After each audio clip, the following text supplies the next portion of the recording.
Hi everybody, this is Jessica with Blessings at Home, and today I'm going to talk about how I plan my homeschool year. This will be our second year homeschooling this coming fall. We will have a first grader and a K-4 student. A K-4 student is my son.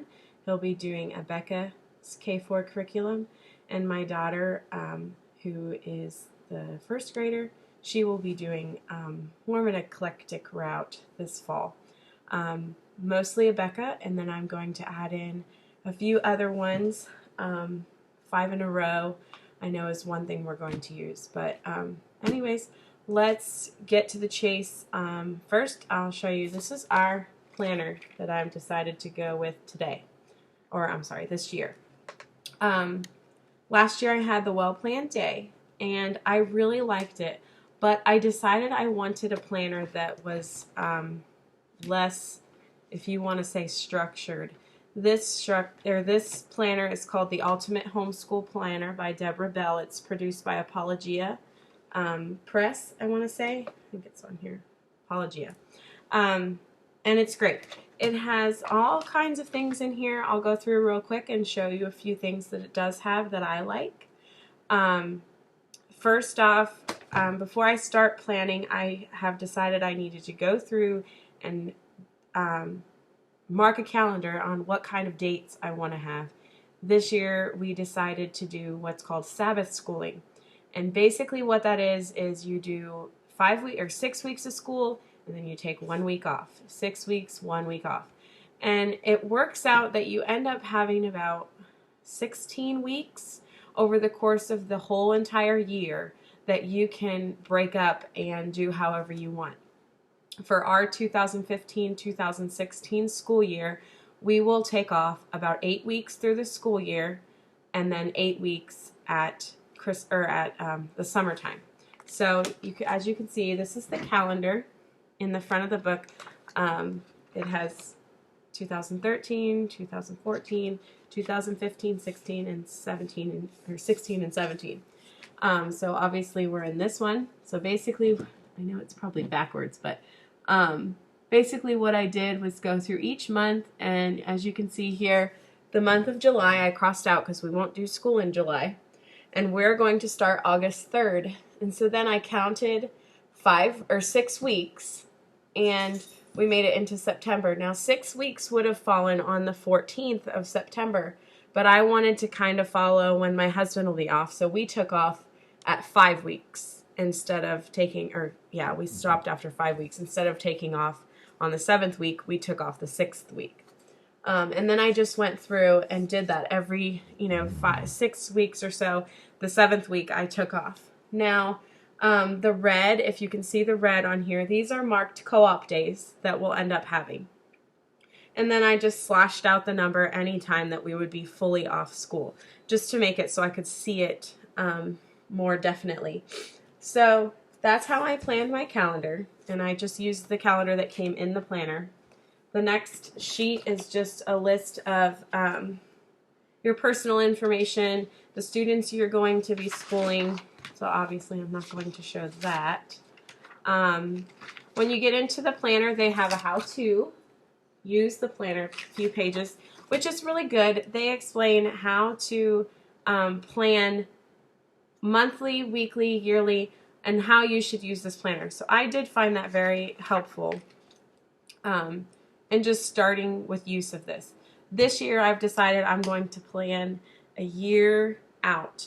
So that's kind of nerve-wracking to me because I don't like going back and erasing. So I'm going to try something new. This planner isn't dated, so that's why I think I'll be able to work with it. Moving on in the planner, it has a spot towards the beginning for you to put some abbreviations that you may have put inside of the planner when you're writing. They have, like, for FT for field trip, just as an example, R for reading, so you can write down any little abbreviations that you might make while you're doing your planning. As you're going along, you get to a page on page 18 and 19 that has a planning grid. basically this is a grid of the months, and you just basically go through and you write in all the dates, and after that you go through and fill out any known thing that you're going to be taking off or doing. It helps to look at it all laid out and actually see what's going on rather than just crossing off the date, you know, like in the front page. I actually know what I had scheduled for those days so I can look at it visually.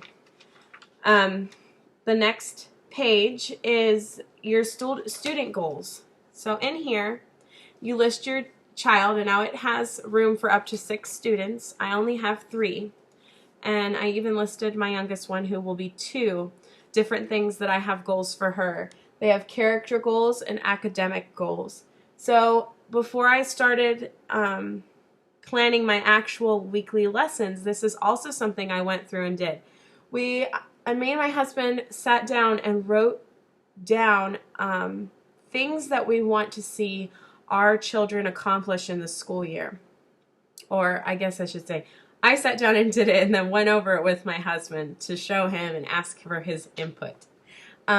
So with my oldest daughter, I wrote down like sharing, telling the truth, patience with her siblings, learning new household skills, and stay in bed in the morning. For academic, we wrote improve reading skills, master addition and subtraction, and I'm sure the list will change as the summer goes on and I think of more. For my son, same, sharing, being kind, stay in bed, and then academic, recognize letters, count to 100, and learn to blend his letters together. Now my youngest, we just did very minimal things like sharing toys, pick up laundry, continue potty training, and staying in bed as well.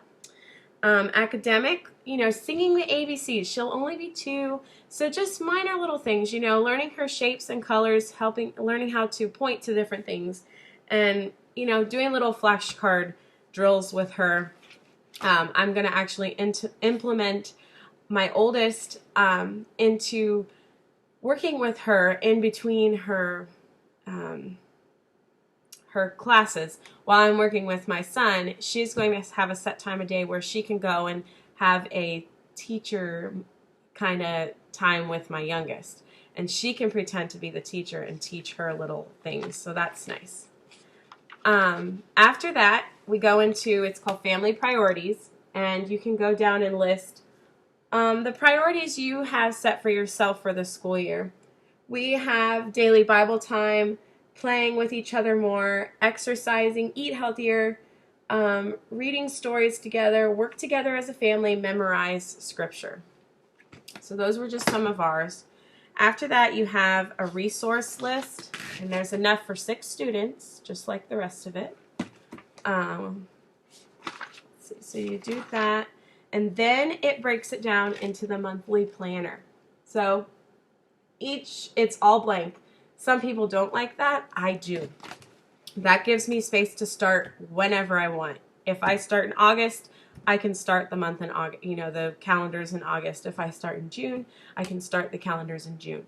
So it makes it very nice. All of the monthly calendars are sectioned together, so there's 12 months of calendars in this. And then you get into the actual weekly planning section. So I'll show you up here. It starts with week of, and you write the week of, and then it says your Bible plan. This is something you can look over each week. Now, we haven't started school yet, so I haven't really started using this part yet.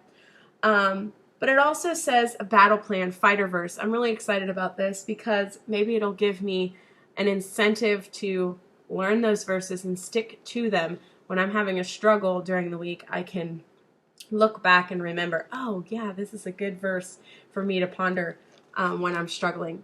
It also has prayers, some outreach. On this side, I really love, I want to be able to use this. It says this week's memorable moments and achievements. Gives it down here different things you can write, things to jog your mind, like progress, promising signs, small beginnings, finished projects. And at the bottom, it says evidence of grace. This is really nice too because it would give you a place to write down things that you see that's happening in your life. You know, when if something happens during the week, and say you were in a horrible accident or something, I mean, obviously you're going to be able to find where God's grace came in, or how He protected you, and or who knows, tons of different things that you're able to write down in this section. So I love that I'll be able to look back and see what happened in each week, and I think it'll be really neat to look at the end of the year if I do it. That'll be the thing, if I carve the time out to do it. After that, you get into the actual planner, which I'm really enjoying. I've started planning my year. Let me see if I can tilt this down. I've started planning my year, and I'm about 4 or 5 weeks in. And this is what our calendar looks like. We do it by, I do our subjects down the side that we have, and then the days of the week across the top. And probably across the top, I'm going to actually write in the number that we're on in the day. So if Monday is day 1, then I'm going to write day 1, and that way I know that we schooled, 5 days this week. Or if we take off a day, I know that we're on day 3 or day 4, and but I don't know where I'm going with that. Anyways, so I color code my children. So I'll be teaching, actually teaching 2 children. So my daughter is in purple and my son is in blue. And basically what I do is go down and write out each lesson that we'll be working with. Now we school 4 days a week. And so when I get started to plan, basically what I do is I go to my curriculum box, which I keep all of my teacher books in one of these magazine holder books, and or racks, I'm sorry. And I look at what elective or what class I'm on. Now the first block is language arts. So I would pull out my curriculum for language arts. And since we only school 4 days a week, I have to cut down on our lessons because I still only want to do a 36 week. So I do 5 lessons in 4 days. So I'll look through the 5 lesson chunk that we're on. And I will find one that would be easiest to combine. Typically it's a test day. A test day I can stick that with a regular school day, and we can accomplish the test and do our regular studies, whether it be a review day or adding in any further information. So then I basically take it across the week and say, okay, Monday we're going to do lessons 1 and 2. Tuesday we do lesson 3, Wednesday 4, Thursday 5. And then Friday we typically take off because that's our errand day and just doing whatever it is. Once co-op starts, we'll school on Friday, and Thursdays we'll go to co-op and we'll go to get groceries and stuff like that on Thursdays.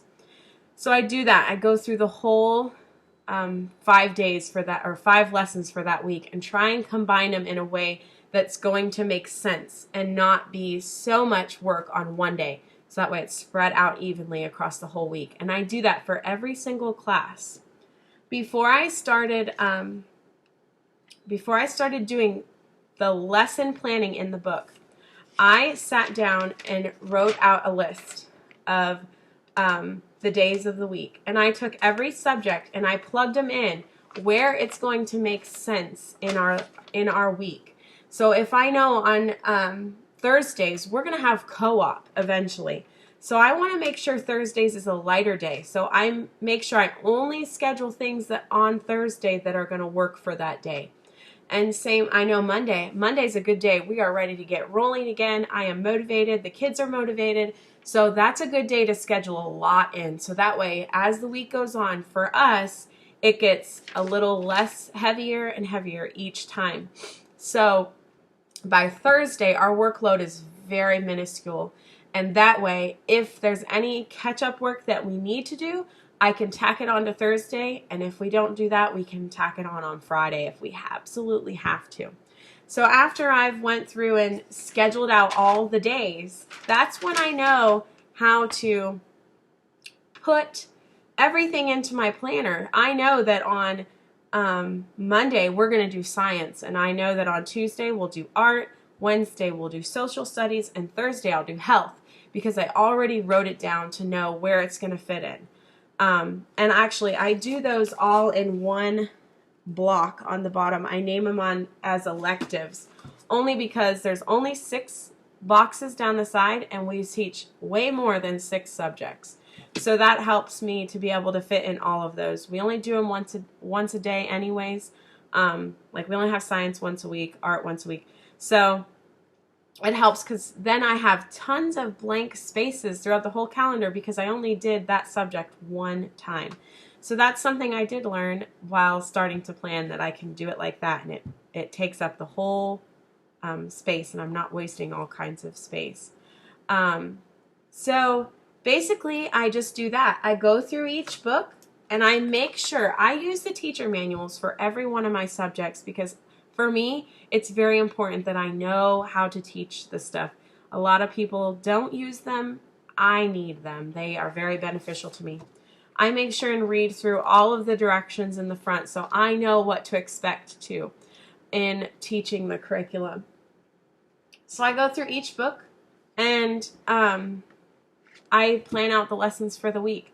I make sure I'm not doubling up too much, and I make sure that I'm paying attention to what we're learning each day and actually reading through each lesson, so that way I know that it's going to be suitable for that day. Because, you know, sometimes you get to a lesson and it's really, really heavy, and maybe you wouldn't want to do all of that. So it also helps for me to go through and check off things that maybe I don't want to do. I don't know. My iPad's talking and I don't know what's wrong. Anyways, so we're using mostly a Becca. The other thing I wanted to talk about is how I schedule 5 in a row. I just was introduced to this, and it's a really great curriculum for a more living literature sort of study, where you get to read different books, and it helps pull the things that are in the books out, and you study the individual things. So we're using this book for almost all of our electives except for health class. For health, I'm going with a Becca. But you're supposed to use this book, read this title at the top. This week that I'm looking at right now is the story about Ping. And it wants you to read it every single day. You do one thing from here, and then you move on. You do like one category each day. Well, I decided I wanted to break this up over several weeks. So the first one, there's about three units per, or 3 sections per elective. So for social studies, there's 3 different things that we could do, and for science and art. So I broke it up into 3 weeks. So we'll read this book Ping for 3 weeks, but we'll only do it in a couple subjects. So it'll be nice, because I think they'll really enjoy the book and see how to pull it into the world and see, okay, wow, we learned about China, and this is what China is about, and it gives you examples about that. And so I'm able to pull that in, and we do that for those subjects. And I just basically, for when we're doing science, I write down Ping, because I know we're doing it in 5 in a row, and I'll write which lesson it is. So the first week is the animal kingdom. So I write animal kingdom. So I know in the book I look for the science section, and I look up animal kingdom, and I know exactly where to go and start with that lesson. So I'm going to go through and physically write out all of our lessons. After I've done that, when we start school, you know, there's going to be days where we get sick and we're not caught up, and we might be a little bit behind in the days on here. But what I'm going to do is each week I'm going to sit down and look at the beginning of the week and do that little Bible plan fighter verse section, and just really pray over our week and hope that we can get everything done that needs to get done. If we don't get it done, we're going to continue moving forward, but I'm going to try and pull those other things that we need to catch up on a little bit at a time. And so that's why I really like that it's not dated. I'm never going to be way far out there where, you know, I've missed all these weeks and I have to rewrite it in a new section of the planner because we're in July and I'm still way back in June, sort of thing. So I really like that because I can write the date in on each day that we actually do it. Doesn't mean I'll be on a Monday. It doesn't mean I'll be on a Thursday. You know, it's just, that's my goal, is Monday through Thursday. But of course, it's going to be up for change if we get behind or if anything happens to where we need to kind of relook over some things. So that's just kind of how I've decided to plan the school year. Real quick, in the back of the planner, there's a grade book. It's not very good. There's not very many spaces, so I don't know how much I'll be able to actually use it because we give weekly tests. There's a reading log, which looks like this, for up to 6 students. There is also a field trip log for up to 6 students. Now, for us, we go on field trips together, so I won't need 6 different spaces, obviously, but I guess it's nice to have. You have plenty of room to be able to write out your field trips. So, anyways, I hope that this video wasn't too wild and all over the place, and I hope it is able to help you schedule your homeschool year in some way or another. I hope my tips were somewhat beneficial to someone out there. So I hope you all have a nice day, and I look forward to videoing some more soon. Thanks. I wanted to add one last thing before I said goodbye. I mentioned that I color-coded all of my students, and I don't use regular pens. I found these awesome pens. They're called friction pens, friction ball pens. They are made by Pilot. I don't know if you can see the thing by them or not. They sell them in the clicky kind and the ones that have a lid. They're just a regular ballpoint pen. But the fantastic part about them is I can write whatever I want, wherever I want. So if I draw that, these things are so awesome because look, they erase. They erase 100%. So there's nothing left behind, and it's not like a pencil eraser that leaves shavings everywhere either. So that's something I like because I love them not making a mess too. So it's really cool that they sell all kinds of different colors. So I have just like the generic pack that comes with just these 3 colors, and then I bought a colored pack that came with extra different colors that weren't just the black, blue, and red. So I wanted to share that little piece with you, just so if you're wanting to color cord them but you hate that you can't change anything or erase anything, and once it's written, it's written. So anyways, I wanted to share that with you, and I hope you can find them, and thanks for watching again.